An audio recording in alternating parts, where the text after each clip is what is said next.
have talked about how to write, I'd like to focus a little bit on the question of, should I have one notebook for everything, or maybe many notebooks, or maybe should I combine typing on the computer and writing in a notebook? Anyway, where should I do it? What would work? And again, there are no universal answers. For every person in their life situation, in this particular moment, a certain arrangement will work better than some other ones. Some people prefer at some points in their life to write everything in one notebook. Just put the date and you can write what you ate for breakfast, what dreams you had, an imaginary conversation with a partner, or an unsent letter to a former friend, a shopping list, a poem. Everything gets dumped in there, and it's like different threads that intertwine. And then when you come back to this journal, you just see all the threads, all the streams. It is like taking a snapshot of smoke, different wafts of smoke intertwining.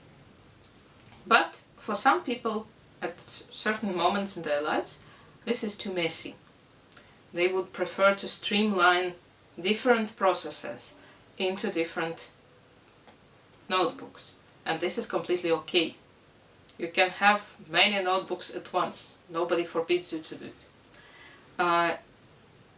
Some people have at some points many notebooks, and some points one notebook, then many notebooks again. Depends on the phase. It's like differentiation and integration, and differentiation again on a different level. I would like to talk a little bit more about notebooks, because, for example, this is a 5-year notebook with just a few lines for each day, and on each page opening you can have a question, and this is each year for 5 years you come back to the same question and give your answer. But sometimes the questions are quite artificial, they do not fit with your life. Even if there were just one question, what made this day special? This would be a good question to ask in this sort of notebook. I know that for some men this is a very good solution, because men sometimes don't like to write much, if at all. And here it's very compact. For example, you write just what made this particular day special, what was beautiful about this, or most annoying about this.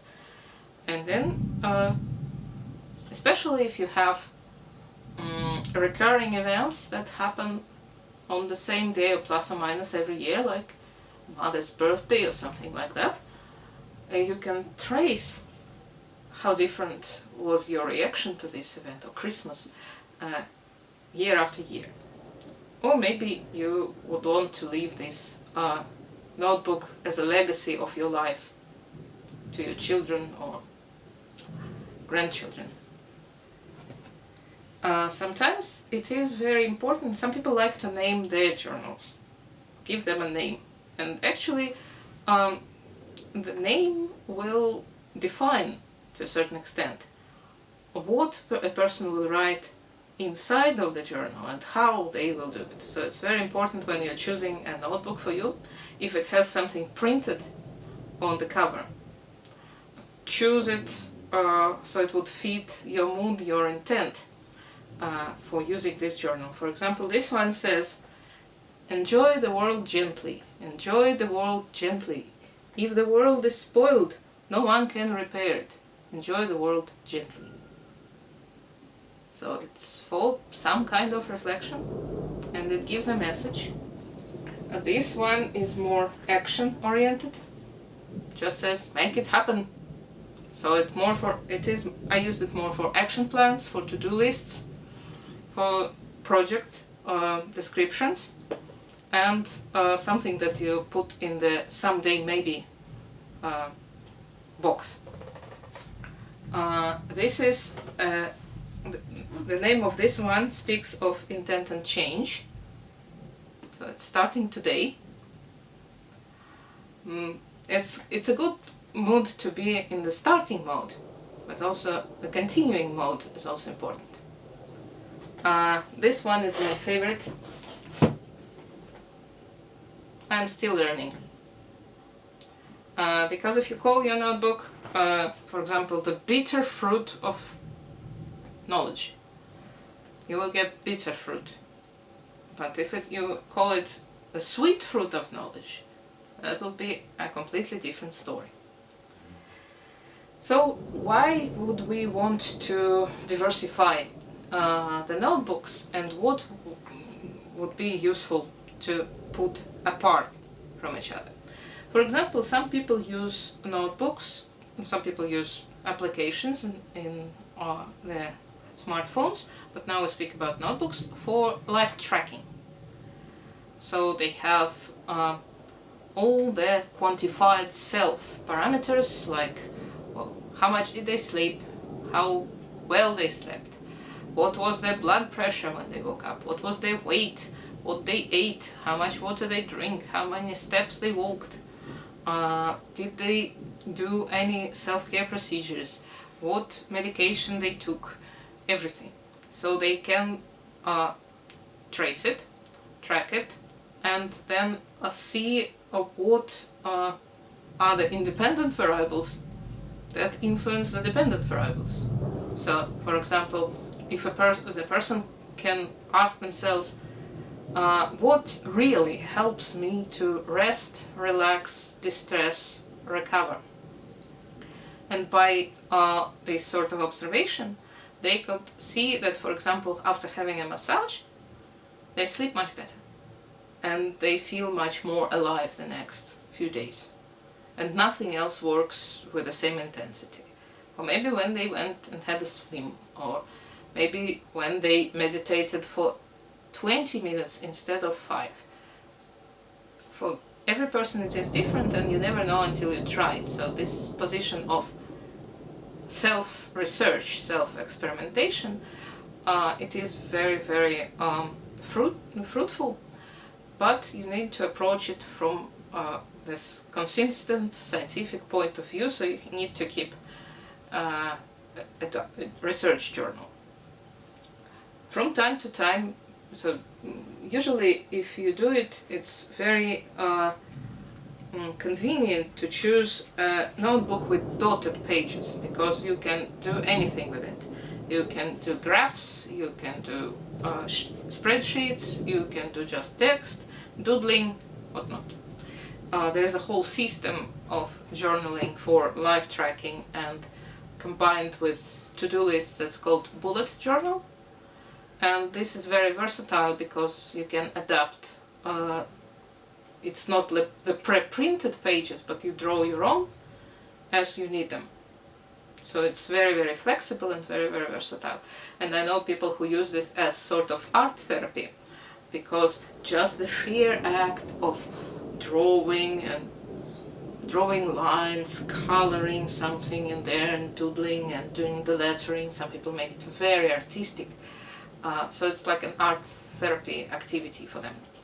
Very nice, it works. Especially it's very good when you have to track your symptoms, especially if it is mental health symptoms, like are you tense, are you relaxed, are you fearful, are you depressed, all this, especially if you have some sort of cycles, mood cycles or mood swings, and you want to know, is the medication working? Or is my new lifestyle habit working? You never know until you look at the pattern, so you need to see them. Some people use separate notebooks for dreams, a dream journal, because it's completely weird stuff. We dream of everything, it makes no sense, and we makes too much sense, and we just keep a notebook near our bed, so we would jot down the dream when we are still slowly waking up, before it fleets away. And it can be a whole source of creative ideas, because the brain fires in sometimes random associations, and when you reread your dream journal you can be amazed, because usually you don't remember most of your dreams after you have written them down. But it's like your brain is making your own movies, writing your own very weird things, and there is a lot of creative potential in there. Some people, for example, people who travel, or people who get, for example, into the transition time, like going to a hospital for planned operations, for example, cesarean section or something like that, they prefer to start a new notebook just for this period, for the transition period, because this is a major life change and it is worth having a special space for it. This is my first baby journal from the hospital, from before, during and after, and it very, very much helped me to understand when things started to go really wrong, because I could, just looking at what I was writing, I could see that my brain was not coping with the stress of giving birth to a sick baby and him coming close to dying, and I understood where and when I started to need help myself. Because just being in that space without expressing it, I was just like, boiling in my own soup. But when I reread what I wrote, I said, that's not normal. Something needs to be done. And of course our preferences in journals changed with time, because sometimes we like something that has a lot of space where we can write, so it can take big sheets. This one has white lines, so it's very spacious. Sometimes we can write on separate sheets and then combine them in a ring binder. Very convenient sometimes, and of course you can offload the pages and store them somewhere else. And sometimes we like to have something just in handbag and or in a pocket, and this is all okay, because some people like to have like a journal that keeps track of all the other journals, but this is I think this is like the heights of perfectionism, but it can be very useful. But I think it makes more sense to bring them all together during the rereading,